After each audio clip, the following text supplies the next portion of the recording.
د خیبر پښتونخوا قبایلي ضلع باړې لرې پرته سیمه تیرا کې یو ځل بیا ځنګلي ځناور پړانګ د مقامي خلکو په څاروو حملې شروع کړي او دغه څاروي خوړلي چې له امله یې خلک د مالي زیان سره مخ دي. د تیرا د خلکو وینا ده چې پړانګ د سیمه ییزو خلکو غواګانې او ګډې بیزې خوړل معمول جوړ کړي دي.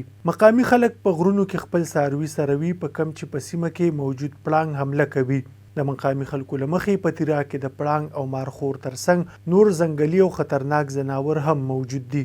په دغه میاشت کې چې کوم دی چیتا 2 ځل تاوان وکړو، یو ځل یې وزي ووالی او بله ورځ یې مونږ غووالی.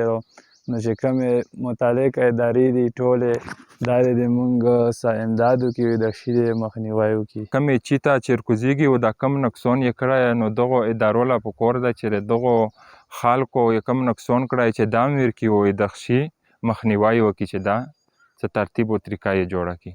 د تیرا عوامو د حکومت او ضلعي انتظامیې نه غوښتنه کړې ده چې د دغو ځنګلي ځناورو تحفظ یقیني او دوی ته د ځنګلي ځناورو د حملو په وجه د اوښتې زیان ازاله وکړي. د قبایلي سیمې باړې نه ملګري ریپورټر ذاکر افریدي سره حضرت یوسف، وحدت نیوز، پېښور.